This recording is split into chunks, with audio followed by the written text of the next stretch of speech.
మాట్లాడుకోవాలి. అర్థం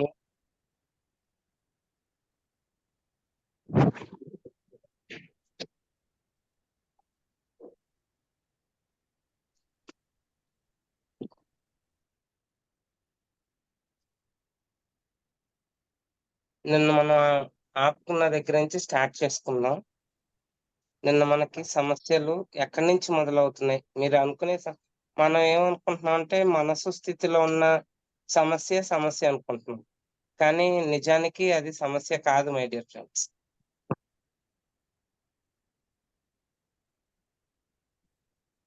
నిజానికి సమస్య అది కాదు. నిజానికి సమస్యలేంటి? మీరు అనుకునేది సమస్య కాదు. చాలా ఇప్పుడు ఒక ఆవిడ ఉంది. ఆవిడ ఎలాగంటే గురక పెడుతూ ఉండేదన్నమాట నిదట్లో. చాలా అసహ్యంగా గురకబెట్టేది. చుట్టూ ఉన్నవాళ్ళు చాలా అసహనంగా భావించేవారు. ఆమె ఒక చర్చికి అధిపతి అయ్యేందుకు ఒక కో కోర్స్ చేస్తుండేది. అంటే లూయిస్ ఎల్లియా గారు చెప్తున్నారు. ఆవిడ దగ్గరకొచ్చిన క్లయింట్స్ ఎలాగా వాళ్ళ అనుభూతి చెందారు, అనుభవాలు చెందారు. ఈ అద్దంలో మాట్లాడుకోవడం వలన వాళ్ళతో వాళ్ళు ఎలాగ సమస్య నుంచి బయట పడ్డారు? అసలు సమస్య ఏమిటి? ఎలా తెలుసుకోవాలి మనం? మనసు స్థితిలో ఉంటాము. ధ్యానం చేసినప్పుడు కూడా మాట్లాడుకోవడానికి ఉండదు కదా! ధ్యానంలో అయితే మనం బుద్ధి స్థితి దాటి ఆత్మస్థితిలో ఉంటూ ఉంటాం. అప్పుడు బానే ఉంటది. మళ్ళా బయటకొచ్చాక మళ్ళా మనస్సు స్థితిలోకి వెళ్ళిపోతూ ఉంటాం. అంటే భౌతికంగా మాయతో కప్పబడిపోతూ ఉంటాం. అసలు సమస్య ఎక్కడుందని ఎలా తెలుస్తది మనకి? సో, అది తెలుసుకోవడానికి ఈవిడ చిన్న ఒక టిప్ ఇచ్చిందనమాట. ఎవరు? Louise LT. ఏమని? అద్దంలో మీతో మీరు మాట్లాడుకోవడం. ముందు అద్దం ఓ ఓప దగ్గరికి వెళ్లి మీరు నిలబడి, మనం ఎప్పుడు ఏంటి తలకాయ సరిదుకున్నామా? సరిగ్గా ఉన్నాయా? బొట్టు సరిగ్గా ఉందా? ఎలా ఉంది కనుబొమలు, మొహం చూసుకుంటాం కానీ, మీకు ఒక విషయం తెలియాలి మీరందరికి కొత్త వాళ్ళకైనా, పాత వాళ్ళకైనా తెలుసో లేదో ఆత్మ, ఆత్మ ఎక్కడుంటుంది శరీరంలో అనేది చాలా మందికి తెలుసో లేదో మరి. అసల ఆత్మ యొక్క సీట్ మన ఇళ్ళల్లో మన ఇంట్లో ఉంటాం. బయట రోడ్డు మీద ఏమన్నా చూడాలి గబుక్కుని ఏమన్నా హ్మ్, ప్ర గమనించాలి అనుకుంటే కిటికీలోంచి చూస్తాం. అవునా అండి? ఆ కిటికీలోంచి చూసేటప్పుడు మనకన్నీ కనిపిస్తాయి. మనం ఇంటి లోపల ఉంటాం. మనం బయటికేం వ్యక్తపరిచినట్టు కనిపించం. కిటికీలోంచి చూస్తే మన ఫేస్ పూర్తిగా మనం కనిపించం. ఎలాగైతే ఇంటికి కిటికీలు ఎలాగైతే ఉన్నాయో, ఈ శరీరానికి కళ్ళనేది కిటికీ అన్నమాట. ఈ కళ్ళ ద్వారా ఆత్మ పరిశీలిస్తూ ఉంటది. కళ్ళ ద్వారా బయటున్నాయన్ని. సో, ఆత్మ యొక్క శక్తే కళ్ళు. అందుకనే ప్రతిసారి ఎప్పుడు కళ్ళు కళ్ళు చూసి మాట్లాడేవారు. నీ కళ్ళుని మొత్తం స్కాన్ జేసేవాడు. అలా చూస్తూ మొత్తం నువ్వెవరో ఏంటో ఏ టు జెడ్ ఆయనకి కళ్ళు చూస్తే అర్థమైపోయేవి. నీ కళ్ళల్లో కళ్ళు పెట్టారనుకోండి ఎవరన్నా గురువులు, నిన్ను చదివేస్తున్నారని అర్థం జేసుకోండి. ఎందుకంటే నీ ఆత్మ యొక్క కిటికీలు మీన్ దర్శిస్తున్నావనమాట లోపల నుంచి బయటివి అన్ని. అది సీట్ ఏంటంటే ఇక్కడ మధ్యలో 2 కనుబొమ్మల మధ్యలో చిన్న ఒక ఆ పదార్థం ఆత్మ పదార్థం చాలా చిన్నది. చాలా చూడండి చీమ కదులుతది. మరి చీమకు కూడా ఆత్మ ఉంటది కదా! మనకే ఆత్మ ఉంటది. ఆత్మ ఎక్కడుంటుంది? శరీరంలో ఏ ప్రదేశంలో ఉంటదంటే సోల్ ఆఫ్ సీట్ అంటాం ఇక్కడ. ఈ కనుబొమ్మల మధ్య దగ్గర. అది థర్డ్ ఐ ఓపెన్ అవుతది. అది వేరే విషయం. కానీ ప్రతిరోజు మన ఈ కళ్ళు 2 కళ్ళని చూసేది ఈ కళ్ళు ఎలాగో కిటికీలాగా అన్నమాట. శరీరం ఏమో ఇల్లు. ఈ ఇంట్లో నివసించే ఆత్మ ఏమవుతుంది, ఈ కళ్ళ ద్వారా మనకి బయటియన్నీ గమనిస్తూ, దీంట్లో మనం మాయలో పడిపోయి అన్నీ నావే, ఇది నాకు కావాలి, అది కావాలి అని కోరికల్లో ఉండిపోతున్నాం అన్నమాట. అలాగా ఆవిడ మన అసలు సమస్య ఎక్కడుంది? ఇప్పుడు ఈవిడ ఎలా గురక పెడుతుంది చాలా అసహ్యంగా. సో, ఒక చర్చ్‌కి అధిపతి అన్నమాట. అంతర్గతంగా ఆవిడేం చేస్తుందంటే బయటికి ఆమె చాలా పవిత్రంగా, ఆధ్యాత్మికంగా కనిపించేది. కానీ ఆమె అంతరంగంలో మాత్రం ఆమె పదవికి ఎవరైనా పోటీ వస్తారేమో అన్న కోపంతో, అసూయతో రగిలిపోతూ ఉండేది లోపల. ఆమె అంతర్గతపు ఆలోచన విధానాలే ఆమెనలా అసహ్యంకరంగా గురకపెట్టేటట్లు చేశాయి. అర్థమవుతుందా మై డియర్ ఫ్రెండ్స్? మనలో ఉన్న ప్రతి ఒక్క చర్యకి కూడా దానికి ఒక ప్రతిచర్య ముందు ఏదో ఉంటది మన మనసులో. దానికి సంబంధించిన ఆలోచన విధానం. దాని వలన మనకి ఆ ఫలితాలనేది బయటికి ప్రకంపనలు జరుగుతాయి. సో మనల్ని మనం తెరిచి చూసుకోవాలి. చదవాలి మనల్ని. దానికి చదవాలంటే విడిగా ఏముంటది అర్థమే. అద్దం దగ్గర నుంచున్నాం అనుకోండి, ప్రతిది మాట్లాడాలి. నీతో నువ్వు వ్యక్తపరచాలి. నీ దగ్గర. ఇంకెవరి దగ్గరో కాదు కదా! మన దగ్గరే మనం మాట్లాడుకుంటున్నాం. అప్పుడైనా ఓపెన్ అవ్వాలి. కానీ ఆ ఎక్సర్‌సైజ్ చేయడం వలన ఈవిడి ఆ ఎక్సర్‌సైజ్ నేర్పించేది వచ్చే వాళ్ళకి. కౌన్సెలింగ్ ఇచ్చేదన్నమాట లూయిస్ ఎల్‌కే. ఇచ్చినప్పుడు ఆవిడ చేసే ఒక ప్రతి పని కూడా ఇట్లాగా అద్దం వాళ్ళ చేతికిచ్చి, చూడండి మిమ్మల్ని చూసి మీరు ఏం మాట్లాడతారో మాట్లాడండి అని కొన్ని క్వెషన్‌లేసేది. అప్పుడు ఏమవుతుందంటే దీని అంటే అంతర్గతపు ఆలోచన విధానాలే ఆమెనలా అసహ్యంగా గురకపెట్టేటట్లు చేశాయి. దీన్ని కప్పిపుచ్చుకోవడానికి బయటికి ఆమె ఎంత ప్రేమపూరితంగా నటించినా, ఆమె లోపల చాలా బాధపడుతుండేది. ఆమెను ఎవ్వరూ భయపెట్టలేదు ఆమె తప్ప. సో, మనం ఏం చేస్తున్నాము, మన లోపల ఏవైతే సరికాని అవశేషాలు గాని, గుణాలు గాని, చర్యలు గాని ఏది జరిగినా మన యొక్క ఆలోచన విధానాల వల్లనే అవి జరుగుతున్నాయి. అంటే లోపల పేరుకుపోయి ఉన్నాయి. ఈ జన్మయే కాదు కొన్ని జన్మలవి కూడా ఉంటాయి. అసలు ఈ జన్మదే మనం క్లియర్ చేసుకోం. ఇంకా కొన్ని జన్మలవన్నీ తర్వాత విషయం. ఒక అలాగా చాలా ఎగ్జాంపుల్స్ ఇచ్చింది ఆవిడ. కానీ ఆ ఎగ్జాంపుల్స్ అన్నీ మీకు అవసరం లేదు. ఒకటి తెలిసింది కదా! దాన్ని పట్టుకొని మనం ముందుకి ఆహ్, అర్థం ప్రాక్టీస్ అన్నది మనం చేయాలన్నమాట.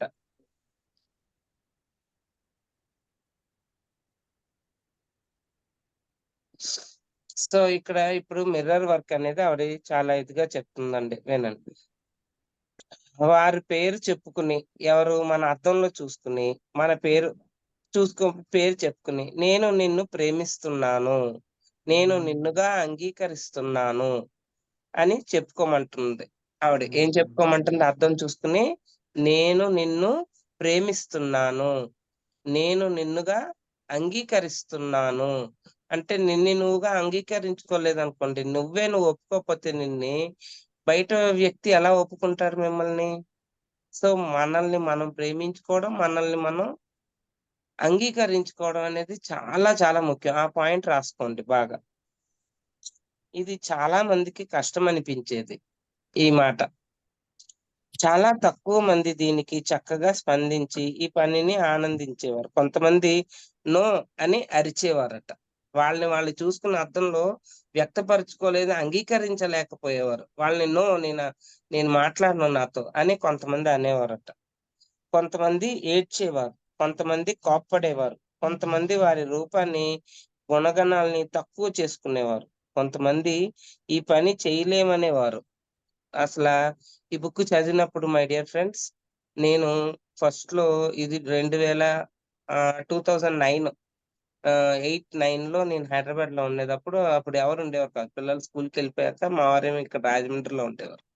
నేనేమో పిల్లల చదువుల కోసం అక్కడికి వెళ్ళాను. అప్పుడు ఈ మిర్రర్ వర్క్ ఫస్ట్ రాయ జగపతి రాజు గారి క్లాస్ అన్నమాట ఇది.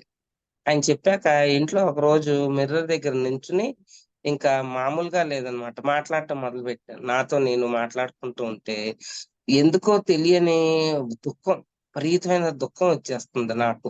బాగా ఏడ్చేశాను. విపరీతంగా ఏడ్చేసి ఎందుకు ఏడుస్తున్నానని కూడా క్వెషన్ ఏసుకొని అక్కడే నాకు ఇంకా హ్మ్. ఏడవడమే పిల్లలు పొద్దునెళ్ళి సాయంకాలం కదా వచ్చేది. ఇంకా భయం లేదు. ఎవరు లేరు ఇంట్లో. నాతో నేను ఎక్కువగా గడిపేసరికి నా చిన్నప్పుడు రెండో సెకండ్ ఇయర్ అంతే. సెకండ్ ఇయర్ నాకు 2 ఏళ్ల వయసప్పుడు. చిన్నదాన్ని కదా! మా నాన్నగారు సినిమాలకెళ్ళినప్పుడు వాళ్ళు సినిమాలకెళ్తారు కదా! అప్పట్లో. మా మమ్మీ, డ్యాడీ సినిమాకెళ్ళినప్పుడు సినిమా చూడనిచ్చేదాన్ని కాదట. ఓర్మని ఏడ్చేసేదాన్ని సినిమా చూసినప్పుడల్లా. వాళ్ళకి డిస్టర్బెన్స్ కదా! మా నాన్న ఏం చేసేవాడు నాకు నోరు నొక్కేసి తొడపాసం పెట్టేసేవాడు. ఏంటి నేను ఏడుస్తున్నాను డిస్టర్బ్ చేస్తున్నానని. నోరు నొక్కేయడం, తొడపాసం పెట్టడం వల్ల నాకు లోపల ఫ్రస్ట్రేషన్ ఉండిపోయింది. అది నాకు ఎలా గుర్తొచ్చిందో నాకసలు ఇప్పటికీ అర్థం కాదు. అప్పుడు తర్వాత అడుగుతే ఇన్నర్ చైల్డ్ యాక్టివేట్ అయిందండి. మీ లోపల ఆ చిన్న బిందువు ఉంటది. దీంట్లోనే ఇచ్చింది ఆ ఎగ్జాంపుల్ కూడా. చిన్న బిందువు, ఇప్పుడు ఇంత పెద్ద బిందువు, ఆ చిన్న బిందువుతో మాట్లాడాలి. అప్పుడు మాట్లాడుతూ ఉంటే నా ఇన్నర్ చైల్డ్ అన్నమాట. నా లోపల ఉన్న ఆ పసిపిల్ల 2 ఏళ్ల పిల్ల ఆ అప్పుడున్న ఫ్రస్ట్రేషన్, ఆ నోరు నొక్కేయడం, తొడపాసం పెట్టేయడం చాలా బాధాకరమైన విషయం. అది ఏడ్చేసేసి మామూలుగా లేదు. అది పొద్దున ఎప్పుడో మొదలెట్టింది, సాయంకాలం దాకా ఏడుస్తూనే ఉన్నా. అంత ఫ్రస్ట్రేషన్ ఉండిపోయిందనమాట అది. అది తర్వాత మా అమ్మకి ఫోన్ చేసి అడిగితే, "నీకివన్నీ ఎలా గుర్తున్నాయి? చిన్నప్పటిది కదా అది, నువ్వు చూడనిచ్చేదానివి కావు సినిమాని." వాళ్ళదేం తప్పు కాదు. వాళ్ళ చర్య అలాంటిది. కానీ నేను దాన్ని ఎదుర్కోలేకపోయాను. దాన్ని ఫ్రస్ట్రేషన్ కింద ఉండిపోయిందనమాట నా లోపల. అంత ఆ మిర్రర్ వర్క్ నాకు పనిచేసింది. ఎప్పుడైతే ఆ లోపల ఉన్న ఫ్రస్ట్రేషన్ అదంతా ఏడ్చి మొత్తం క్లియర్ చేసేసాను. ఈవినింగ్ కల్లా మొత్తం క్లియర్ అయిపోయింది. ఆ తర్వాత ఫ్రీ అయిపోయాననమాట. మనకి తెలియకుండా మన అంతరాళంలో మన చిన్ననాటివి గాని, లేతే కొన్ని తట్టుకోలేని సంఘటనలు గాని, అవన్నీ లోపల అలా ఉండిపోతాయి. దాన్ని ఓపెన్ చేసి బయటికి పంపించి అప్పుడు అనారోగ్యాలు కూడా ఉండవండి. My dear friends. చాలా క్లియర్ అయిపోతాం మనం ఆ అనారోగ్యాల నుంచి. ఇటువంటి ఫ్రస్ట్రేషన్ నాలో ఉండేదన్నట్టు. అది బయటకొచ్చేసాక చాలా క్లియర్ అయిపోయాను. చాలా అసలు నేను 2006, 7 నాకు చాలా అనారోగ్యాలు ఏంటి థైరాయిడ్‌తో సహా ఇప్పుడు ఉన్నాయి. ఇప్పుడు ఎలా ఉన్నాయంటే చెప్తాను మీకు. బీపీ ఉండేది, థైరాయిడ్, మైగ్రేను, ఒబేసిటీ, దీనికన్నా చాలా లావుండేదాన్ని. 106 కేజీస్ అలా హెవీ వెయిట్ ఉండేదాన్ని. ఇంకా పైల్స్ అని, చిన్న చిన్న స్కిన్ ప్రాబ్లమ్స్ అని ఇలా రకరకాలు ఉండేవి. 2007 మందులు మానేశాను. నో డాక్టర్, నో మెడిసిన్ చెప్పారు సారు. అప్పటినుంచి నో మెడిసిన్, నో డాక్టర్‌తో 2020 దాకా మా డ్యాడీ కరోనాలో బాడీ వెకేట్ చేశారు. ఆ 2020 అంటే ఏంటి, మనసు, బుద్ధి, ఆత్మ కదా! మనసు, బుద్ధి స్థితిలో క్లియర్ అయ్యాను. ఆత్మస్థితికి ప్రయాణం చేసేసరికి నాన్నగారు ఎప్పుడైతే బాడీ వెకేట్ చేశారో తట్టుకోలేకపోయాను. ఎప్పుడు ఎవరిని చూసాను కానీ అంత నాకు మా ఫాదర్ బాగా సపోర్ట్ చేసేవారు. మెడిటేషన్, ఈ పిరమిడ్ కట్టించడం, పిరమిడ్ క్లాసెస్ పెట్టించడం బాగా ఎక్కువ దగ్గరనమాట. బాగా ఇంట్రెస్ట్. అలాగుండేది. ఒక్కసారి మనిషి కనపడకపోయేసరికి 2 డేస్‌లో డ్యాడీ బాడీ వెకేట్ చేసేసారు. శుభ్రంగా ఉన్న కరోనా కదా! అందుకని. ఇంకా ఎక్కడ లేని అన్ని జబ్బులు మళ్ళా తిరగేసేసినాయన్నమాట. 2020కి నాకు కరోనా అటాక్ అయిపోయింది. నేను ఫుల్‌గా మంచం ఎక్కేసాను. ఇంకా ఏమవుతదో ఏంటో ఏమీ తెలీదన్నట్టు. ఇంకప్పటి నుంచి షుగరొచ్చేసింది. బీపీ అంటే ఇంకా లోపల ఇంకేమున్నాయో మరి నా లోపల. అవన్నీ కూడా క్లియర్ చేసుకోవాలిగా నేను. నెక్స్ట్ దీనికి కారణాలు చాలా ఉన్నాయి. అంటే ముందు మనం ఇంట్లోనే ఉంటాం 4 గోడల మధ్యలో. ఆ తర్వాత సొసైటీలోకొస్తాం. ఆ తర్వాత అంటే మన ఆలోచన విధానం చెప్తున్నాను. పెరుగుతది. ఇప్పుడు ఎక్కడిదాకా ఉన్నాం మనం, యూనివర్స్ బావుండాలి అనే ఆలోచనలో ఉంటాం. మన ఆస ఎక్కడైతే మీకు ఎదుగుతూ ఉంటారో అంటే ఆహ్, హ్మ్. మీన్ ఆ పరిధి పెద్దదవుతుందో, ఆ కర్మ కూడా మీకు కనెక్ట్ అవుతూ ఉంటది. సో, కర్మ ప్రక్షాళన కూడా ఉంటుంది దీంట్లో. అది అలా కూడా మనకి అనారోగ్యాలు. ముందు మనల్ని మనం క్లియర్ అయిపోయి, చేసేసుకొని బయటకు పడిపోయి, ఆ తర్వాత దాన్ని ఎలాగా స్టాప్ చేసుకోవాలి, బయట కర్మల్ని ఎలాగా కనెక్ట్ అవ్వకుండా వదిలేయాలి, న్యూ ఎనర్జీ చెప్పుద్ది. ఏంటి? కర్మ ఎక్కడితో స్టాప్ నువ్వు ఎప్పుడైతే కర్మచక్రం దిగిపోయానని ఫీల్ అవుతావో, ఆ క్షణంలో నువ్వు కర్మచక్రం దిగిపోతావు. సో, దానికి సాధన కావాలి మై డియర్ ఫ్రెండ్స్. ఎంత ధ్యానం చేస్తే మనం అంత అంటే ఎంత ఖర్చు పెట్టాలంటే డబ్బు ఎంత అవసరమో, ఏదైనా ప్రాక్టీస్ చేయాలంటే సాధన అవసరం, శక్తి అవసరం. సో, కరెక్ట్‌గా 3 అంటే 3:00కల్లా లేసిపోండి చక్కగా. 3-6 అద్భుతమైన టైము ధ్యానం చేసుకోవడానికి. మీరేం 4:00కో, 5:00కో అలా జాయిన్ అవ్వద్దు. 3:00కే జాయిన్ అయిపోండి. ఇంకా చెప్పాలంటే నేను నైట్ అంతా కూర్చోమంటానసల. ఎందుకంటే అద్భుతమైన శక్తి ఫ్లో అవుతుంది పైనుంచి. ఇప్పుడు పాలవాడు పాలు పోస్తున్నాడండి.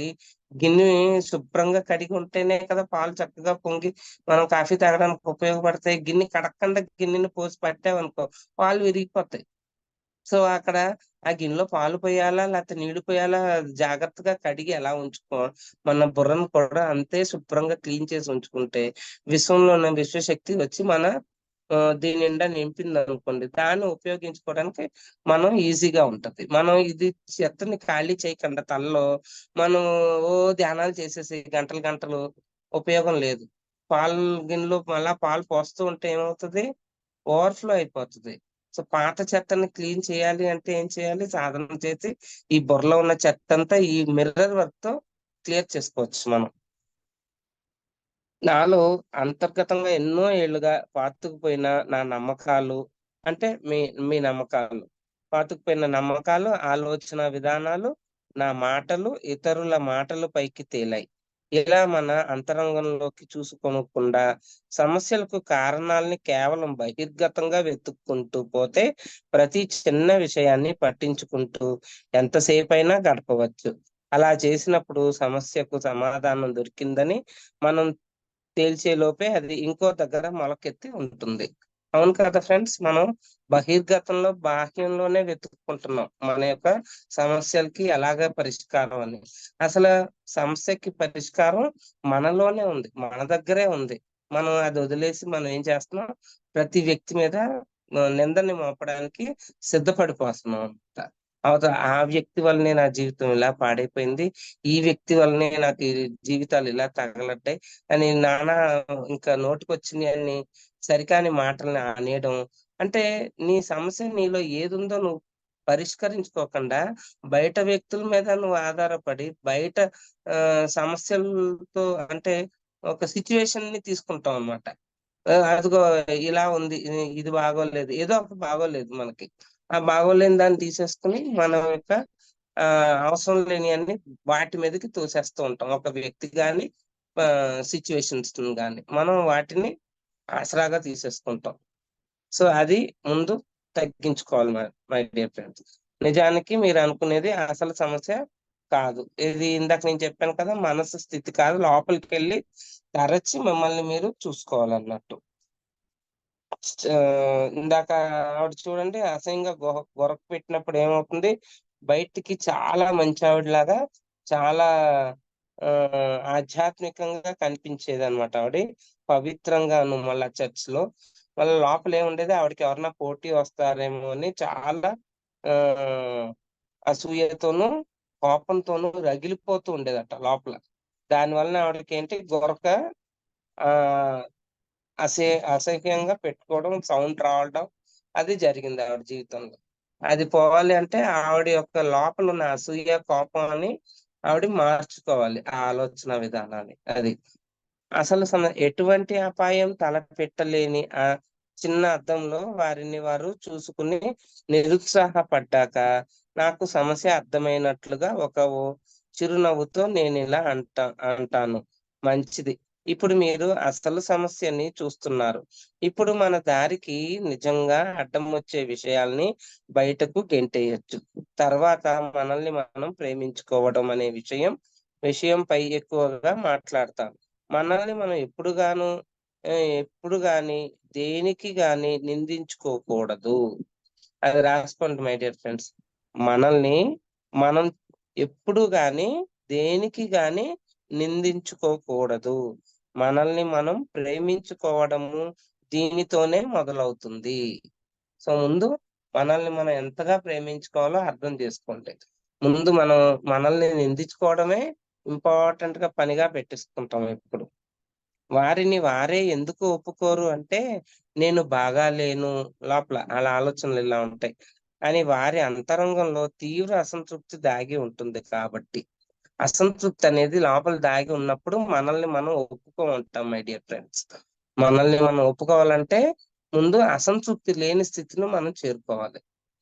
ఈ విషయమే వారికి చెబితే వారినంతగా అన్ని ఏళ్లుగా వేధించిన సమస్యలకు కారణం అంత త్వరగా తేలినందుకు అలా ఆశ్చర్యపోతారు.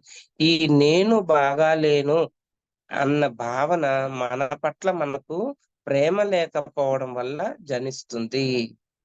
చూసారా? మన పట్ల మనకి ప్రేమ లేకపోవడం వల్ల నేను బాగోలేను. నేను చానాళ్ళు మై డియర్ ఫ్రెండ్స్ దిగాలంటే నేనెళ్ళేదాన్ని కాదు. ఫోటో తీస్తాను అంటే నాకు నచ్చేది కాదు. నన్ను నేను నాకెవరన్నా ఫోటో తీస్తానంటే పారిపోయేదాన్ని అక్కడి నుంచి. అద్దంలో కూడా ఎక్కువ సేపు నిలబడను. నన్ను నేను చూసుకోవడానికి నాకు నచ్చేది కాదు. ఎందుకో తెలీదు. తర్వాత ఈ మిర్రర్ ఎక్సర్‌సైజ్‌లో నన్ను నేను చాలా ప్రేమించుకోవడం ఇలా అంటే ఇలా ముద్దులెట్టేసుకోవడం అంటే ప్రేమతత్వం కాదు మై డియర్ ఫ్రెండ్స్.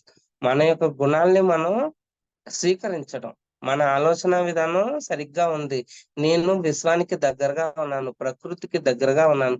నేను ఎలాగా ఆలోచిస్తున్నాను, ఎలా మాట్లాడుతున్నాను, నన్ను నేను మార్చుకోవడమే ప్రేమతత్వం అన్నమాట. నన్ను నేను నాకు ఇష్టంగా నేనంటే నాకు ఎంతో ఇష్టం. నాకు ఫస్ట్ లో అర్థమయ్యేది కాదు ఇలా అంటే. నన్ను నేను ఇష్టపడకుండా ఎందుకుంటాను నేను? ఈ జీవితంలో నన్ను నేను ఇష్టపడితేనే కదా బతికుండేది అంటారు. మనందరం అదే అనేది. కాకపోతే మనలో ఉన్న లోపాలు కొన్ని మనకి నచ్చనివి కోణాలు కూడా ఉన్నాయి మనలోవి. నేను ఎప్పుడు ఇంతే చూడండి, చాలా మంది బిజినెస్ చేద్దాం, లేకపోతే అది చేద్దాం, ఎందులోనూ ఇదవ్వరు వాళ్ళు, పర్ఫెక్ట్ గా రాలేరు. నేను ఎందుకు పనికిరానేమో, నాకు ఇది బిజినెస్ సెట్ అవ్వలేదేమో, అలాగా మనల్ని మనం తక్కువ చేసేసుకుంటూ ఉంటాం అన్నిట్లో. సో ఈ విషయం ఎవరికి తెలీదు. మనల్ని మనం అలాగని చెప్పేసి అహంకారం అక్కర్లా. నీకు నువ్వు ప్రేమ తత్వంలోకి మార్చుకో. నిన్ను నువ్వు ఇష్టపడే స్థితికి నువ్వు చేరుకోవాలంటే ఎవరి చేతిలో ఉంది? మన చేతిలోనే ఉంది. మనం ఎలా ఉంటే మనకు నచ్చుద్దో అలా ఉండండి. ఎవరో చెప్పినట్లు అసలు ఉండద్దు. అలా అంటారు. అలా అన్ని చెప్తారు. ఆళ్ళ ఇష్టానికి నచ్చినట్టు ఉండమని మనల్ని అడిగేవాళ్ళు ఉన్నారు బోలెడుమంది. ఓకే. ఆళ్ళ దగ్గర గొడవొద్దు. ఆళ్ళతో తగాదాలొద్దు. ఓకే. తలకాయ ఊపేయి. నువ్వు ఎలా ఉండాలనుకుంటున్నావు నువ్వుండు. ఆళ్ళకేం చెప్పొద్దు. నాకిలా ఇష్టం, నేను ఇలాగే ఉంటాను. అలా చెప్పొద్దు. ఆ! సరేనండి. అలాగేనండి. మళ్ళా మామూలే. నీకు నచ్చిందా షార్ట్స్ ఏసుకొని తిరుగు. నీకు నచ్చిందా ప్యాంట్లేసుకొని తిరుగు. ఎవరన్నారు? ఎవరో ఒకళ్ళు ఏదో ఒకటి అంటానే ఉంటారు. అది వాళ్ళిష్టం. వాళ్ళకలా అనిపిస్తుంది బుర్రకి. మనకిలా అనిపిస్తుంది. నువ్వు తప్పు చేయనంత వరకు ఇక్కడ తప్పు, ఒప్పు లేవు మై డియర్ ఫ్రెండ్స్. ఇక్కడంతా అనుభవాలే, అనుభూతులే మన భూమి మీదకొచ్చింది. ఆ అనుభవం పొందడానికి ఆళ్ళేమనుకుంటారో, వీళ్ళేమనుకుంటారో ముందు అది పీకేసారనుకోండి జీవితంలో, చాలా మెరుగు మనం ఇంకా. ఎంత హ్యాపీ అంటే మన జీవితాలు ఎప్పుడు 24 గంటలు పొద్దున్న లేసిన గాని ఆళ్ళేమనుకుంటారు, ఈళ్ళేమనుకుంటారు. ఇదే దాంట్లో మనం కొట్టుకొని చచ్చిపోతున్నాం. అసలైన విషయం ఏంటంటే, ముందు ఎవరు ఏమన్నా అనుకోని గాక, నువ్వు ముందు ఎలా ఉన్నావో అర్థం చేసుకో. నీకేం కావాలి? నువ్వు ఎలా నచ్చితే అలా ఉండు జీవితం. ముందు అది ఫ్రీగా నువ్వు అది ముందు అది నేను ఆ 2007 నుంచి 2020 దాకా అలా ఉండవడం వల్లనే నాకేమైంది, ఉన్నాయి. ఇంట్లో గొడవలయిపోయినియి. ఆహ్, మా హస్బెండ్ "నువ్వు నాన్ వెజ్ వండకపోతే నువ్వు డైవర్స్ ఇచ్చేస్తానన్నాడు." ఆ! ఓకే. అన్నీ రెడీ. డైవర్సే కదా! నాన్ వెజ్ నేను వండను, నేను తినను. ఆళ్ళకేమో నచ్చలేదు. ఆ! ఓకే. మాస్టర్స్ ఎలా డిజైన్ చేస్తారంటే, నువ్వు సిద్ధంగా ఉన్నావో చూస్తారు. ఆ తర్వాత మళ్ళా అన్ని టిప్స్ అన్ని ఆళ్ళే మళ్ళా ఇచ్చి మళ్ళా మార్చేస్తారు. ఇప్పటికేం వదలలేదు. మా ఆయన అలా అంటాడు గానీ, అంత ఈజీ కాదు. మన చేతుల్లో లేవు. మాస్టర్స్ చేతిలో ఉన్నాయి అన్నీ. ఇంకా మనం తన్నులు తినాలిగా, తిట్లు తినాలిగా. ఆయన వదిలేస్తే నన్ను ఎలాగా నేను మారొద్దు. ఆయన అలా అంటూ ఉంటే నాలో మార్పు చాలా వచ్చింది. నాకు గాడ్ ఫాదర్ మా హస్బెండే. చాలా చాలా ఎంత దాకా నన్ను తీసుకెళ్లాలో అక్కడి దాకా తీసుకెళ్లారు. అవన్నీ నేర్చుకున్నాక ఇప్పుడు అర్థమైందనమాట. ఎందుకు ఎంచుకొని తెచ్చుకున్నాం అనంటే అప్పుడు అర్థమైంది. ఓకే. ఎంచుకొని తెచ్చుకున్నాం. నా యొక్క స్థితిని ఉన్న స్థితి నుంచి ఉన్నతంగా తయారవ్వడానికి ఇటువంటి ఒక వ్యక్తి మళ్ళా మా అత్తగారు బంగారం, మా ఆడపడుచు అందరూ బావుంటారు. అందరూ ధ్యానాలు చేసేసేవాళ్ళు. ఒక్క మా ఆయన తప్పించి. అందుకని అర్థమైంది. ఓహ్! నేను నేర్చుకోవడానికి ఆయన ధ్యానం చేయలేదనమాట. వారిని వారే ఎందుకు ఒప్పుకోరు అంటే, నేను బాగాలేను అనే వారి అంతరంగంలో తీవ్ర అసంతృప్తి దాగి ఉంది కాబట్టి. ఈ విషయమే వారికి చెబితే, వారినంతగా అన్ని ఏళ్లుగా వేధించిన సమస్యలకు కారణం ఇంత త్వరగా తేలినందుకు చాలా ఆశ్చర్యపోతారు. ఈ నేను బాగాలేను అన్న భావన మన పట్ల మనకు ప్రేమ లేకపోవడం వల్ల జనిస్తుంది. ఇప్పుడు సమస్యలు ఏవైనా, అవి శారీరక సమస్యలైనా, సంబంధ బాంధవ్యాలకి సంబంధించిన సమస్యలైనా, ఆర్థిక సమస్యలైనా, లేక సృజనాత్మకత వ్యక్తీకరణ లోపానికి సంబంధించినవైనా పట్టించుకోనవసరం లేదు. మన శక్తినంతా ఈ సమస్యలన్నిటికీ అసలు కారణమైన మనల్ని మనం ప్రేమించుకోనకపోవడంపై కేంద్రీకరించాలి. Okay friends. ఈ పాయింట్ ఇక్కడితో అయింది. మనం మీది రాసుకుంటానంటే ఇది ఒక పాయింట్ కింద రాసేసుకోండి. మనల్ని మనం ప్రేమించుకోవడం అనేది చాలా ముఖ్యమైనది. దాన్ని ఎలా ప్రేమించుకోవాలో చెప్పాను మీకు. పైపైన అద్దంలో చూసి కాదు, మన యొక్క భావాలు మనం చూడండి. అవతలి వ్యక్తిలో ఉన్న మంచితనం, ఆళ్ళేమన్నా సినిమా యాక్టర్లు నచ్చారు. 'చిరంజీవి' నాకిచ్చే ఇష్టం. లేతే సినిమా యాక్టర్ తమన్నా ఇష్టం. అలా ఎందుకు ఇష్టపడతాం వాళ్ళందరినీ? మనలో ఉన్న అందాన్ని మనం వదిలేసి ఆళ్ళల్లో ఉన్న అందాన్ని చూసేస్తున్నాం. ఆళ్ళు పైపైన మెరుగులే. మళ్ళా వాళ్ళ గురించి డీప్‌గా తెలుసుకోవాలన్న ఫీలింగ్ మళ్ళా ఒకటి. ముందు మన గురించి మనకు తెలీదు. వాళ్ళ గురించి మళ్ళీ తెలుసుకోవాలి మనం. ముందు మన గురించి మనం తెలిసేసుకుంటే, నీ లోపల ఏమేమైతే ప్లస్, మైనస్‌లున్నాయో అవే అవతల వ్యక్తిలో కనిపిస్తాయి. అది మట్టుకు ఖచ్చితంగా చెప్తాను నేను. సో, ఎక్కడైతే నీకు మంచి కనిపిస్తుందో అది నీ మంచే. ఎక్కడైతే చెడుగా నీకిష్టం లేదో అది నువ్వే. నీకు నచ్చలేని పాయింట్‌లే అవి అక్కడ. సో, అలా చూసి కూడా అంతే అందుకని ఎప్పుడు ప్రేమనాథ్ సార్‌ని అడిగేదాన్ని. ఏమన్నా ప్రాబ్లమ్స్ వస్తే ఇంట్లో ఆయన దగ్గరికెళ్ళిపోగానే వెంటనే అర్థం చేసేయమ్మా. వాళ్ళని ఒక మిర్రర్ చేసి అందులో ఎవరు కనిపిస్తున్నారు? మా ఆయన ఇలా అన్నాడండి. ఆయన అర్థం చేసేయి అంటాడు. ఆయన అర్థం ఆడు తిట్టే తిట్లు నేనెందుకు తిడతాను? నిన్ను చూడను, అర్థం చేయను. అర్థం చేస్తే మళ్ళా ఆ వ్యక్తి కదా కనిపించరు. నేను కదా కనిపిస్తాను. అంటే అతను తిట్టే తిట్లు నేనెలా తిడుతున్నాను అన్న ఫీలింగే నాకొచ్చేది గానీ, అది నా యొక్క భావమే అక్కడికి ఫ్లాష్ అయ్యి, అక్కడి నుంచి వస్తున్నాయి మాటలుగా అన్న రూపంలో అంత అవగాహన స్థితిలో అప్పుడు లేవు. అప్పుడు అత్తగారు తిట్టింది, ఆడపడుచు ఏదో అనింది, తోటికోడలు ఏదో చెప్పింది. ఈ గోల ఎక్కువుండేది సగం గోల నాకు. ఎప్పుడైతే ధ్యానంలోకొచ్చానో మొత్తం కడిగి, క్లియర్ చేసేసి ఆళ్ళందరికీ థాంక్స్ చెప్పేసి, అంగీకరించేసి అందరిని హ్యాపీగా చాలా హ్యాపీ. ఇప్పటికి ఏంటంటే ఈ ఇంట్లో మనకి ఉంటారు కదా! హస్బెండ్, పిల్లలు. మా పిల్లలైతే బంగారాలు ఏమి లేదు. హస్బెండ్ కూడా బంగారమే. నేనెప్పుడైతే మారతానో అప్పుడు ఆయన మారిపోతాడు. ఆ విషయం అర్థమైందిగా నాకు. ఎంత కొట్టించుకునేదాన్నో నాకు చెప్పేవాళ్ళు లేక ఇలాగ. ఎవరు చెప్పేవారు కాదు. అందరూ మామూలుగా అందరూ మారతారమ్మా మీరు ధ్యానం చేయండి ఆటోమేటిక్‌గా ఆళ్ళందరూ ధ్యానం చేస్తారు. అందరూ ధ్యానం చేస్తున్నారు కానీ మా ఆయన మటుకు అసలు ఎప్పటికీ ధ్యానం చేసేవాడు కాదు. ఈ పిరమిడ్ ఒక్కటే ఉంచేవాడు నాకు ఇంట్లో మిగతా అన్ని నా పుస్తకాలన్నీ బయట పడేసాడు. పుస్తకాలను చాలా జాగ్రత్తగా పెట్టెలో పెట్టి తాళం వేసుకునేదాన్ని నేను.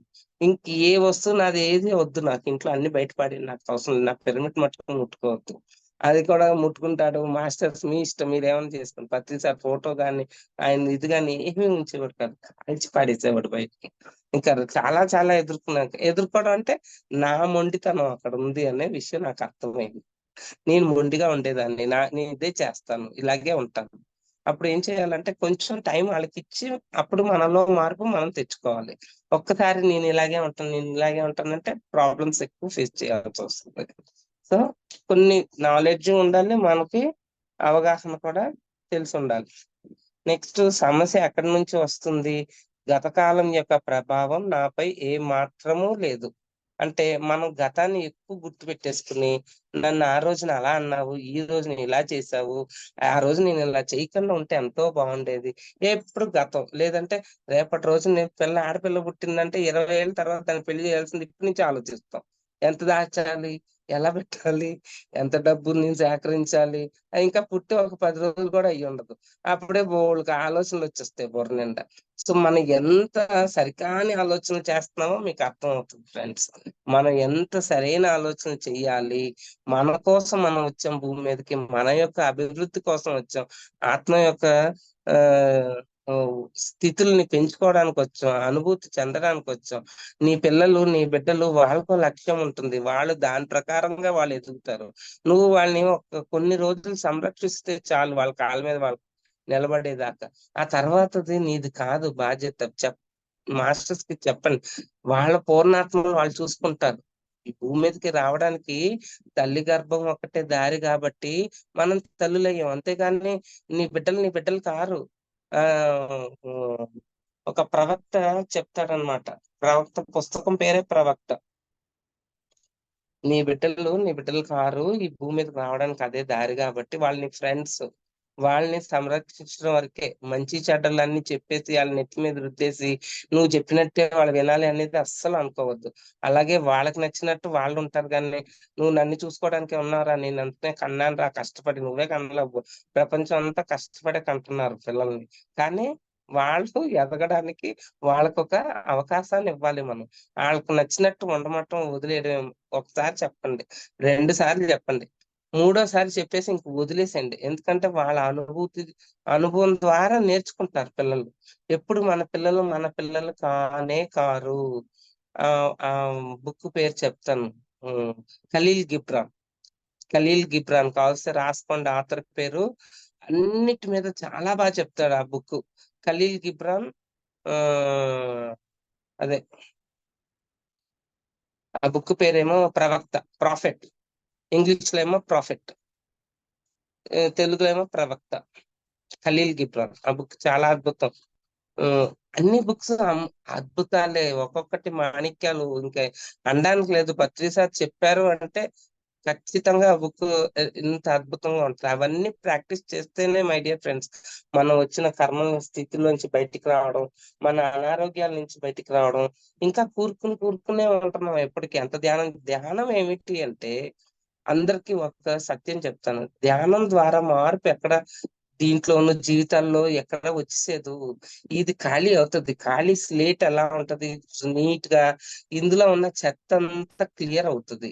క్లియర్ అయినప్పుడు పుస్తకం చూసినప్పుడు దాంట్లో ఉన్న జ్ఞానాన్ని ఎక్కించుకుని దాన్ని నువ్వు ఆచరణలో పెడితే బంగారమైన భవిష్యత్తు, బంగారమైన జీవితం అప్పుడు నడుస్తుంది. అంతేగాని నేను ధ్యానం చేసేస్తాను, నాకు డబ్బులు కావాలి, నేను ధ్యానం చేసేస్తాను, నాకు ఆరోగ్యం కావాలి, నేను ధ్యానం దేనికి. ధ్యానం అనేది ఒక, చూడండి, స్కూల్ స్టార్టింగ్ లో బుక్స్ కొత్తగా ఉంటాయి. నోట్స్ రాసుకోవడానికి పేజ్ ఎలా ఉండాలి, ఖాళీగా నీట్ గా ఉండాలి. రాసేసిన నోట్స్ మీద రాయగలవా? రాసేసిన నోట్స్ మీద రాసిన అర్థం అవుతుందా మనకి? అర్థం కాదు. నీట్ గా లేదు, కనపడతావు, ఏం రాసామో తెలియదు. అట్లాగా నువ్వు ధ్యానం చేస్తా ఉంటావు. పాత అన్ని తలలో నెత్తి బుర్ర నిండా పెట్టుకుని ధ్యానం చేసి గంటలు గంటలు ఏం లాభం? అది లోపలికి వెళ్ళదు. పాతవి నువ్వు ఖాళీ చేయలేదుగా. నువ్వు పాతవి ఎప్పుడైతే ఖాళీ చేసేస్తావో, తీసేస్తావో, కొత్త శక్తి, కొత్త ఆలోచనలు, బుక్ లో జ్ఞానం, అదే ఆత్మజ్ఞానం అనేది లోపల దొరుకుతుంది. అప్పుడు దాన్ని నువ్వు ఆచరణలో పెట్టడానికి వీలవుతుంది. మనం అది వదిలేసి ఇది ఖాళీ చేయకుండా గంటలు గంటలు ధ్యానం చేసేస్తే వచ్చి పడేది ఏమవుతుంది, ఓవర్ఫ్లో అయిపోయి బయటకు వెళ్ళిపోతుంది. సో మనం ఓవర్ఫ్లో అయిపోయి బయటకు వెళ్ళేలా కాకుండా దీన్ని నింపుకోవాలంటే ఆల్రెడీ దీంట్లో ఉన్న చెత్తని ముందు తొలగించాలి. ఆ తొలగించడానికే ధ్యానం చేస్తున్నాం మై డియర్ ఫ్రెండ్స్. ధ్యానం చేస్తే అన్ని వచ్చేవి.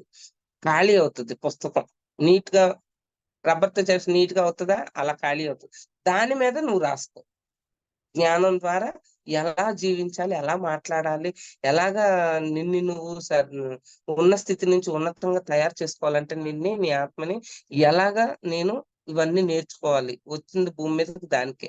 మనం ఏం చేస్తాం, నువ్వు ఇలా ఉండని పిల్లలకి, నువ్వు అలా ఉండని భర్తకి, నువ్వు ఇలా ఉండని భార్యకి, దొరికిన వాళ్ళందరినీ మారిపోమంటాం. మనం మటుకు నిన్న, అంటే ఎవరిని వేలైతే చూడడానికి కాదు ఫ్రెండ్స్, నేను కూడా అలా ఉండేదాన్ని. నాకు ఏమి తెలిసేది కాదు. ఎప్పుడు ఆ అవతల వాళ్ళనే తప్పు పడుతూ ఉండేది. అందరూ అంటారు 1,000 చూపిస్తే 3,000 నేను చూపిస్తున్నాయి. 3,000 చూపిస్తాను, ఎందుకు చూపిస్తున్నాయో తెలియదుగా మనకి. మన బుర్ర అంత చెత్తతో నిండిపోయి ఉందన్న విషయం మనకు తెలియట్లేదు. ముందు మన చెత్తని మనం శుభ్రం చేసుకుని క్లియర్ చేసుకోవాలి. దానికి ఈ టిప్స్ అన్నమాట. ఈ మిర్రర్ వర్క్ అనేది, అద్దంలో మాట్లాడుకోవడం అనేది అన్నమాట. కొంతమంది వారి మనసుల్ని శుభ్రపరచుకోవడాన్ని చాలా బాధాకరంగా భావిస్తారు. ఇక్కడ అంత బాధపడాలని అవసరం లేదు. ముందు మన మనసుల్లో ఏముందో చూసుకోవాలి. అప్పుడే కదా అనవసరమైన వాటిని తొలగిస్తాము. ఇప్పుడు మనం ఇల్లు శుభ్రం చేసుకోవాలనుకోండి, ఒక గదిలోకెళ్ళి నుంచుంటాం. ఎలా శుభ్రం చేస్తాం? దేనికైతే దుమ్ము పట్టిందో అవసరమైన సామాన్లు ఎలా ఉంచుకుని, అక్కర్లేని సామాన్లు చూడండి, పాత కాగితాలు, అవసరం లేని డేట్ అయిపోయినవి అన్ని ఉంటాయి. కొన్ని వస్తువులన్నీ అవన్నీ తీసేయాలి. విరిగిపోయినాయి, ఒక్కొక్కసారి కొన్ని విరిగిపోయినవి కూడా సామాన్లు దాచుతూ ఉంటాం. ఆ తర్వాత ఏమైనా పనికి వస్తుందేమో ఒక మొక్కైనా అని దాన్ని దాచి దాచి పెడతాం ఎక్కడో మూలల్లో. ఒకసారి ఒక గదిని శుభ్రం చేసినప్పుడు అక్కర్లేని సామాన్లు ఎలా బయట పాడేస్తాము. కొంత అవసరమైనవి ఉంటాయి, అవి తీసి మళ్ళీ దాచుకుంటాం. దుమ్ము పడిపోయి ఉంటాయి, దుమ్ము దులిపేస్తాము. అది ఎలాగైతే ఒక గదిని శుభ్రం పరుచుకుంటామో, మన బుర్రలో ఉన్న ఈ విషయాలన్నీ కూడా అవసరమైనయా, నాకు ఇది అవసరమా ఉంచు, అక్కర్లేదా తీసేయ్, బయటకు పడే, దుమ్ము పట్టేసిందా దాన్ని దులుపు, శుభ్రం చేసుకో, దాన్ని ఉంచుకో. అలాగా ఒక గదికి ఎలాగైతే శుభ్రం, కొన్ని వస్తువులను రిపేర్ అవసరం అవుతుంది, కొన్ని వస్తువులు మీకు అసలు పనికిరావు, వాటిని మీరు పారేస్తారు. పాత పుస్తకాలు, పాత న్యూస్ పేపర్లు, చెత్త కాగితాలు లాంటి వాటిని చెత్తబుట్టలో పడేస్తారు. గదిని శుభ్రపరచుకునేటప్పుడు కోపం అవసరము లేదు కదా. అప్పుడు కోపం అనేది ఏంటి, మనకు అవసరమా? మన లోపల కోపం ఎందుకు ఉంటుంది? ఆ విషయం తెలిస్తే కోపం ఉండదు. సో ఆ కోపాన్ని తీసేయండి. తీయడానికి ప్రయత్నించండి. గదిని ఎలా శుభ్రం చేస్తామో బుర్రలో పట్టిన మురికిని కూడా శుభ్రపరచడానికి ప్రయత్నం చేయండి. అది నేను గమనించుకుంటూ ఉండాలి మీరు. మీలోని కొన్ని ఆలోచనలు, నమ్మకాలు మీకేమాత్రం పనికి రాకపోతే వాటిని మీలోంచి వెళ్ళిపోనివ్వండి. ఒకసారి నమ్మితే ఎప్పటికీ అదే నమ్మకాలతో ఊగుసలాడుతూ ఎక్కడ రాసి పెట్టలే ఎక్కడ రాసి పెట్టలేదు. అంటే ఏంటి, అదే ఆ నమ్మకాలతో ఉండిపోమని ఎవరు చెప్పలేదు మిమ్మల్ని.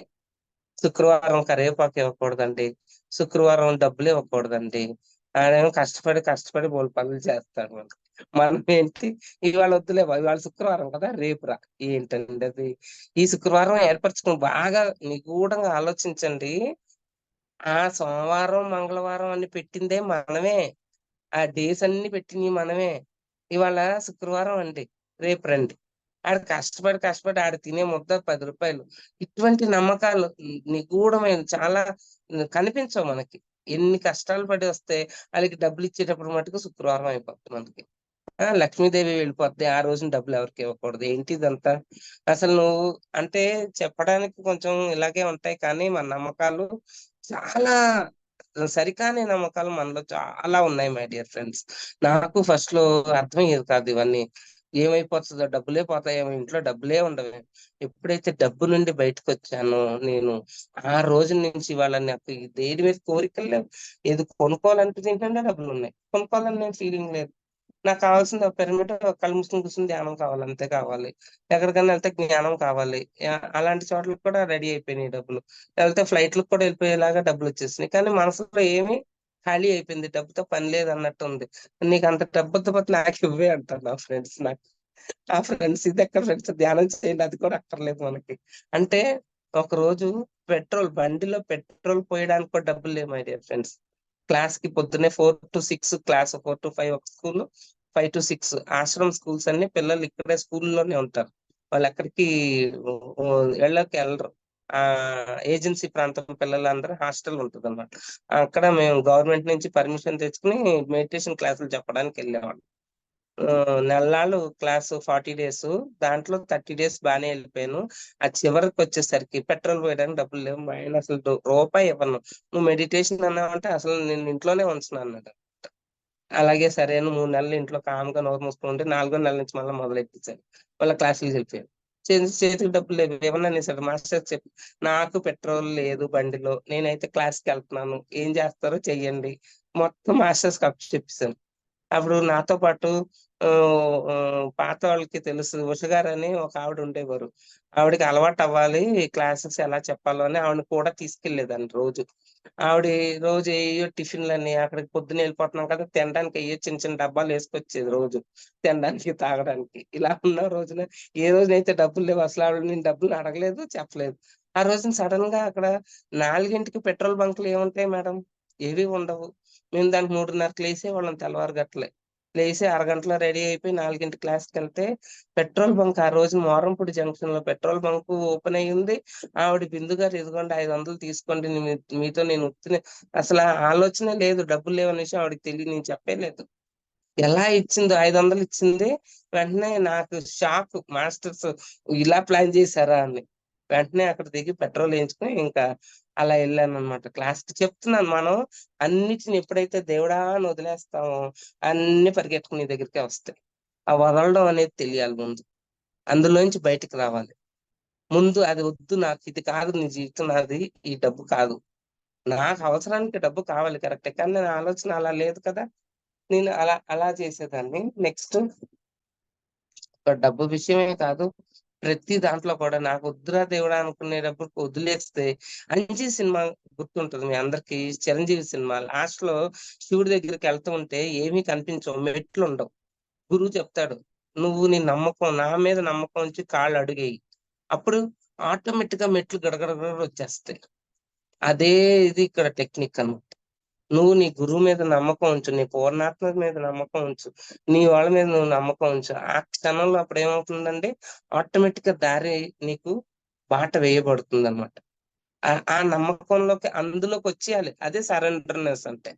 నువ్వు నీ పూర్ణాత్మకి, భగవంతుడికి సరెండర్ అవ్వాలి అంటే ఎప్పుడు ఏ స్థితిలో అన్నిటిని వదిలేస్తాను. దేవుడా నువ్వే ఇంకా. అంటే భౌతికమైన ఆలోచన వేరు.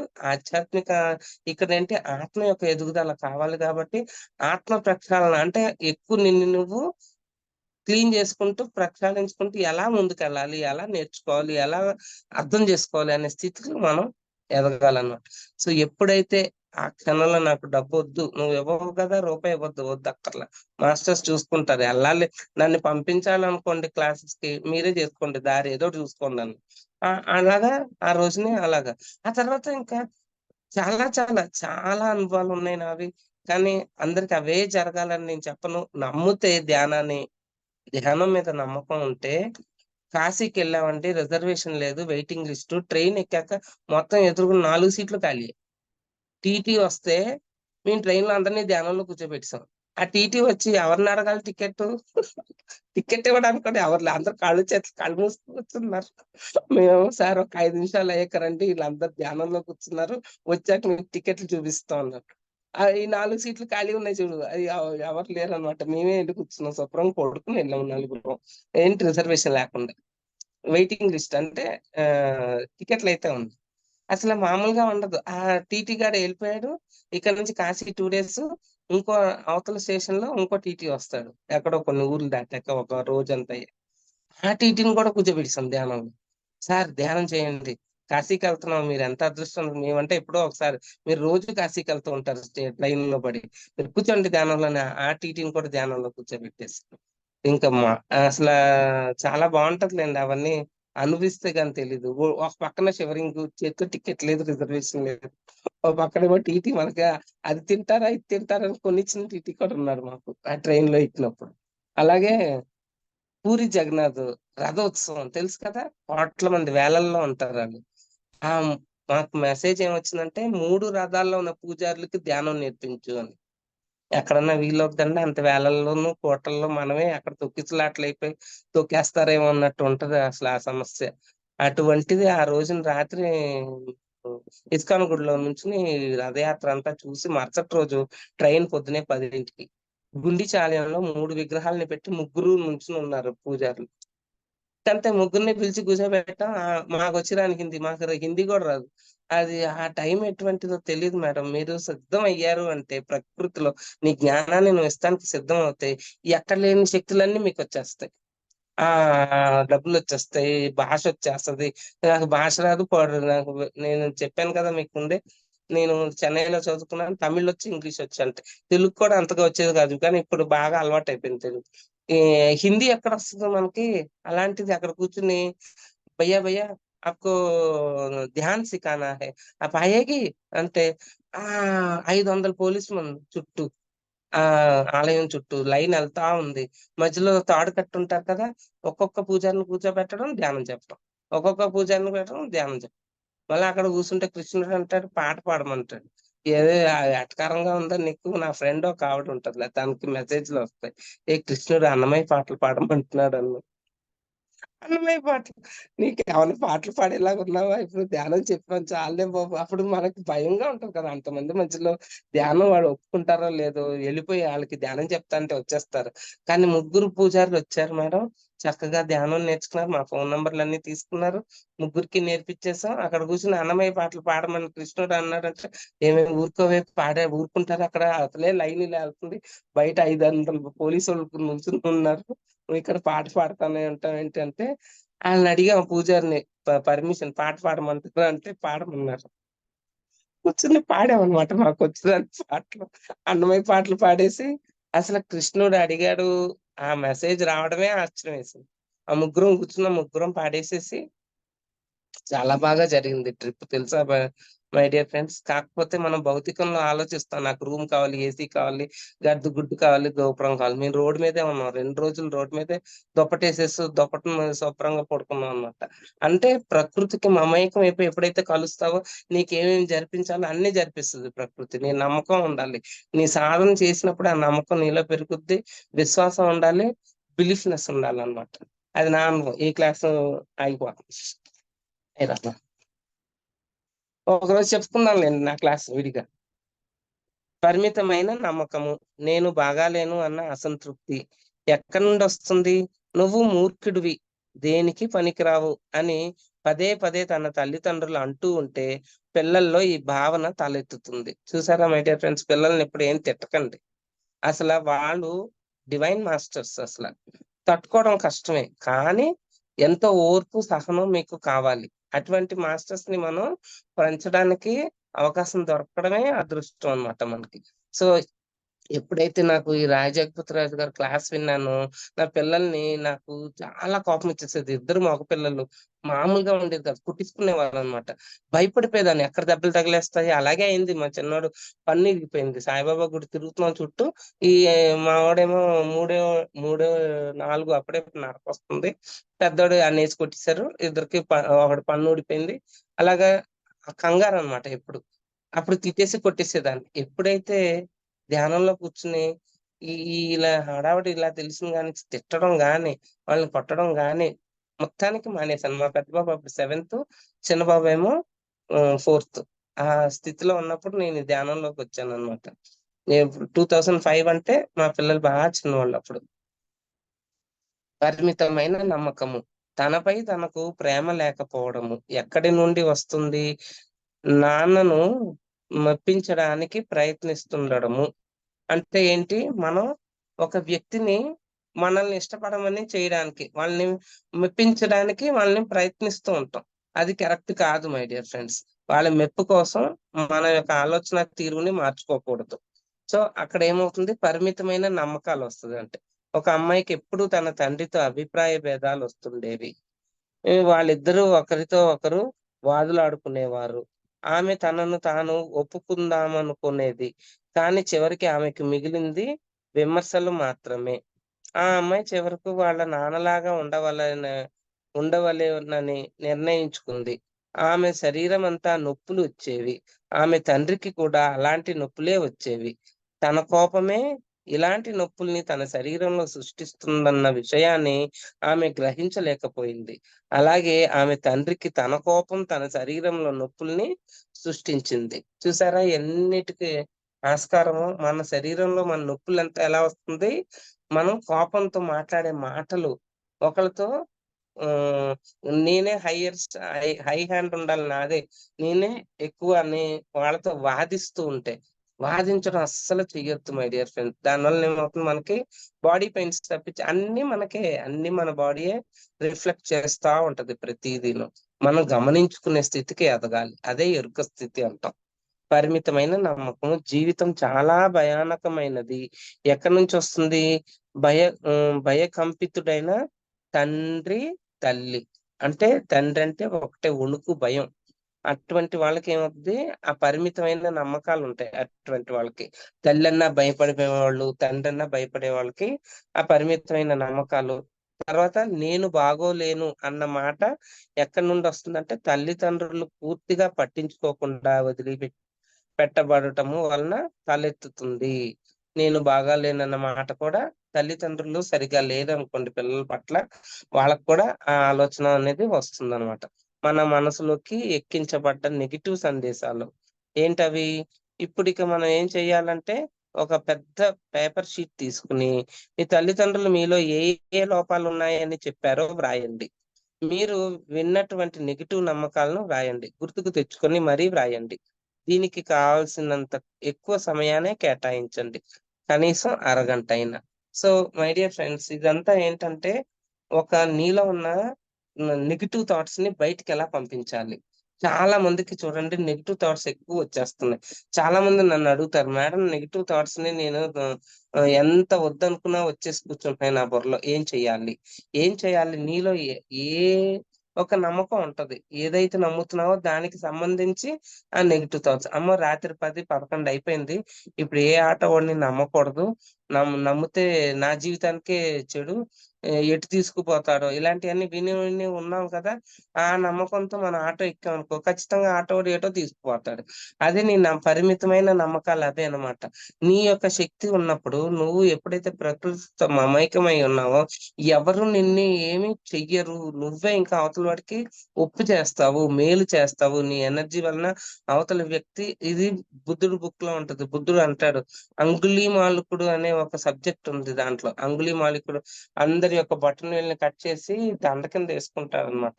చివర్లో బుద్ధుడి యొక్క బొటనవేలు కట్ చేయడానికి బుద్ధుడు ఎనకాల పరిగెడతాడు. ఎంత దూరం వెళ్ళినా బుద్ధుడు అంత దూరంలోనే ఉంటాడు గానీ బుద్ధుడిని పట్టుకోలేడు. సో అది ఒక కథ, అదొక స్టోరీ ఉంటది. చాలా బావుంటది. అంటే మన ఎనర్జీని బట్టి అవతల వ్యక్తి ఎంత చెడ్డోడైనా మన దగ్గరికి రాలేడు చెడు ఆలోచనలతో. మన దగ్గర దోచేసుకుందాం అని వచ్చిన వాడు కూడా ఆడి దగ్గర ఉన్నాయి మనకిచ్చేసి వాడెళ్ళిపోతాడు. ఏంటి అంత దూరం ఇలాగ ఆలోచిస్తాడు. ఏంటి ఇక్కడ నేను దొంగతనానికి కదా వచ్చాను. ఇలాగా నా దగ్గర ఉన్నాయి కూడా ఆళ్ళకి ఇచ్చేసి వచ్చేస్తున్నానేంటి? అంత ఎనర్జీ అటువంటిదన్నమాట. మనం ఎప్పుడైతే పాజిటివ్ ఎనర్జీని పెంచుకుంటామో ఎటువంటి అపాయం గాని, ఎటువంటి అపనమ్మకాలు, ఎటువంటి చెడు గాని మన దాకా రావు మై డియర్ ఫ్రెండ్స్. ప్రాక్టీస్ చేయాలి మీరు. ఇవన్నీ నేను చెప్పేసి మీరు వినేస్తే కాదన్నట్టు. ఇవన్నీ మీరు ప్రాక్టీస్ చేసిన రోజుని మీకు అర్థమవుతది. సాధన చేసి ఇప్పుడు డబ్బులు సంపాదించి ఇంట్లో పెట్టేసుకుంటే లాభం లేదు. డబ్బుతో ఏం కొనుక్కోవాలో, అవసరమైనవి ఏం కావాలో, ఎలాగైతే డబ్బు బయటకి పంపించి వస్తువులు కొంటున్నావో, ఎనర్జీని కూర్చొని ధ్యానం చేసావు, పెంచావు. దాన్ని ఉపయోగించాలి కదా! మంచిగా ఎలాగ ఉపయోగించాలి ఆ ఎనర్జీని? ఎక్కడ ఉపయోగించాలి? భయం లేకుండా ముందు ధైర్యం తెచ్చుకోండి. నమ్మకాన్ని మీ మీద పెట్టుకోండి. మిమ్మల్ని మీరు నమ్మినంతగా ఎవ్వరిని నమ్మాల్సిన అవసరం లేదు. ఇతరులని, వాళ్ళని వాళ్ళేమనుకుంటారు, వీళ్ళేమనుకుంటారు అనేది అన్నీ పక్కన పెట్టేయండి ఇవాల్టి నుంచి. సో, నెగెటివ్ సందేశాలను ఎలా బయటకి పంపించాలి, నెగెటివ్ థాట్స్‌ని ఒక పేపర్ మీద రాసుకొని, ఆ నెగెటివ్ థాట్స్‌ని మొత్తం అన్నిటిని మార్చండి. ఏమన్నా ఉంటాయి మనకి నెగెటివ్ థాట్సు. ఎవరెవరు ఏయో చెప్పుంటారు కొన్ని నమ్మకాలు. బంధువుల దగ్గర నుంచి కొన్ని వినుంటాం. కొన్ని మీ చిన్నప్పుడు మీ టీచర్లు చెప్పుంటారు. అయి వినుంటాం. స్నేహితులు, ఫ్రెండ్స్ చెప్పుంటారు. తర్వాత మీ ఆఫీసర్స్, మీ పై అధికారులు చెప్పేవి. తర్వాత మత పెద్దలు, మన మతంలో కొన్ని నమ్మకాలిచ్చారు. మనయన్నీ మ నమ్మకాలన్నీ దూర్చారు మై డియర్ ఫ్రెండ్స్ లోపల. దాన్ని బట్టి మనం తయారైపోయి ఉన్నాం మన జీవితాలని. దా ఒక్కొక్కటి నెమ్మదిగా టైం తీసుకొని, కాగితంలో మొత్తం ఒక లిస్ట్ లాగా రాసుకొని, మీరు ఆ ప్రతి దాన్ని కూడా మీ మీ నమ్మకాలను బట్టి దాన్ని మార్చుకుంటూ ఉండాలనమాట. మీరిప్పుడు రాసిన 2 పేపర్‌లోని విషయాలు మీ చైతన్యంలోంచి తొలగించాలి. అంటే మీ చైతన్యం అంటే ఏంటి? మీ ఆలోచనలో నుంచి. ఈ నమ్మకాలే నీవు పరిపూర్ణుడవు కావు. నీలో ఏదో లోపముంది అనే భావాల్ని సృష్టించి, నేను బాగా లేను అన్న కొరతకు మీలో కలగజేస్తున్నది. మీ కుటుంబాన్ని నిందించకండి. ఎప్పుడు మనం ఏం చేస్తుంటాం ఈజీగా ఉంటది కుటుంబాన్ని నిందించడానికి. నా జీవితం ఇంతే. ఎవరికీ చెప్పకపోయినా మనకి మనమే అనేసుకుంటూ ఉంటాం. నా జీవితంలో ఇలాంటివి జరిగినియి, ఇలాంటి భర్తొచ్చాడు, ఇలాంటి పిల్లలొచ్చి చచ్చారు. నా ఒక మాట ఇనట్లేదు. నా జీవితంలో ఉన్న బంధువులందరినీ కూడా మనం తల్లిదండ్రుల్ని ఎంపిక చేసుకోవడం. ఇది కూడా ఏంటి మనం వాళ్ళని ఎంపిక చేసుకునే వచ్చాం. మీకు నిన్న చెప్పాను. ఆత్మాయనం పీటర్ రిచర్డ్ బుక్ చదవండి. దాంట్లో విషయం అర్థమవుతది. మనం తల్లిదండ్రుల్ని మన చుట్టూ ఉన్నోళ్ళందరిని ఎంచుకొనొచ్చాం. ఒక పిల్లల్ని మటుకు మనం ఎంచుకొని రాము. పిల్లలు మనల్ని ఎంచుకొనొస్తారు. ఇటువంటి తల్లి, ఇటువంటి తండ్రి అయితే నాకు అన్నీ సమకూర్చి, చేకూరుస్తారు.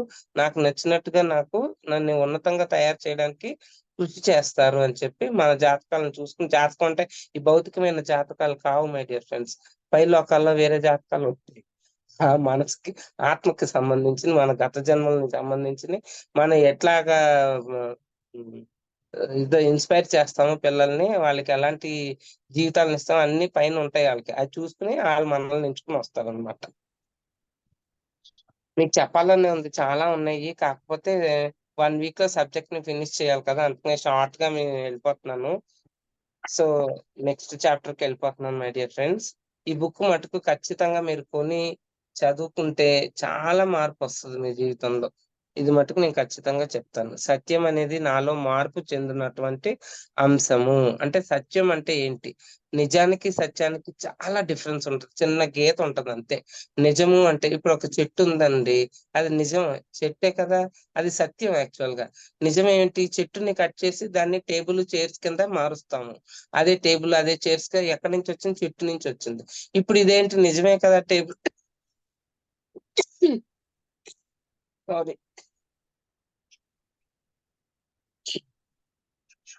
ఇప్పుడు టేబుల్, చైర్ అది.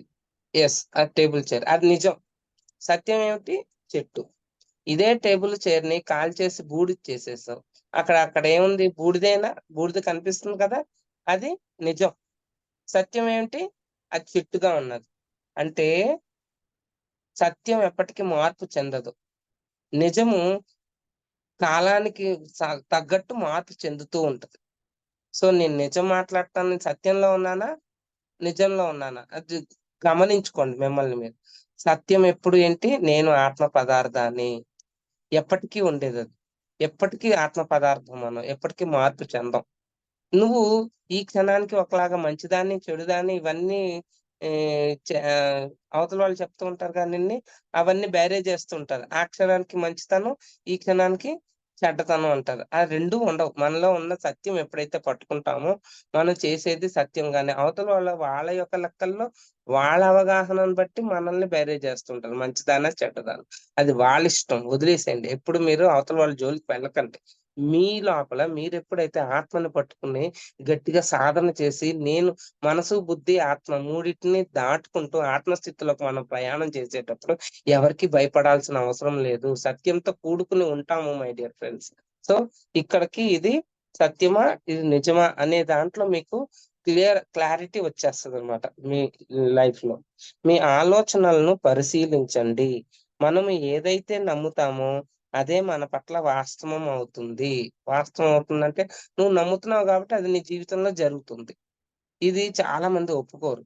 ఏంటి యాక్సిడెంట్ అయిపోవాలని నేను అనుకుంటానా? ఎందుకయిపోయింది మా ఇంట్లో యాక్సిడెంట్ అయింది. యాక్సిడెంట్ అయిపోయిందని నువ్వు నమ్మక్కర్లా. నమ్మకం ఎక్కడ ఆడు మారాలి అంటాం. ఆడు ఎలా మారాలి? సవ్యంగా మారాలా? యాక్సిడెంట్ అయితే చచ్చినట్టు మంచం ఎక్కాక ఆడు మారే తీరుతాడు. ఇలా కూడా జరుగుతాయి. సో, నువ్వు సంకల్పం చేసేటప్పుడు సరియైన ఆలోచన విధానంతో పెట్టి సంకల్పించాలి. ఆడు మారిపోవాలి, ఆడు నేను చెప్పినట్టు వినేయాలి. ఎలాగ ప్రకృతి ప్లాన్ చేస్తదో తెలీదు. నువ్వే నీ జీవితంలో జరిగే అన్నిటిని నువ్వే నీ సంకల్పాన్ని ఎనర్జీని పంపిస్తూ ఉంటావు. ఏంటి యాక్సిడెంట్ అయిపోవాలని నేనెందుకు అనుకుంటాను అని అంటాం మనం. కానీ దాని పర్యవసానం నువ్వు ఏది కావాలనుకుంటున్నావో ఆ పర్యవసానం అప్పుడొస్తది. సో, ఒక చెడు జరిగి మంచి జరగడం అంటే ద్వంద్వత్వంలో ఉన్నంత సేపు నీ దివ్యత్వాన్ని మర్చిపోయి ద్వంద్వత్వంలోనే ఉంటాం. దివ్యత్వం ఎప్పుడైతే నువ్వు ఆత్మపరంగా ఉంటావో అప్పుడు నీకు ఈ, ఈ డిఫరెన్స్ తెలుస్తది. ఎలా సంకల్పించుకోవాలి? ఎలాగ ఆలోచించాలి అనేది. ఫ్రెండ్స్ టైమ్ ఒకసారి చూస్తారా? 7 అవుతే మీరు టైం డౌట్స్ అడగండి. టైం అయింది టైం అయింది బిందు గారు. ఒక అయితే 2 మినిట్స్ ఉంది. రేపు కంటిన్యూ ఆ! చేసుకుందాం. డౌట్స్ ఏమైనా అడగండి ఫ్రెండ్స్. డౌట్స్ అడగండమ్మ. త్రివేణి గారు. నమస్తేనండి.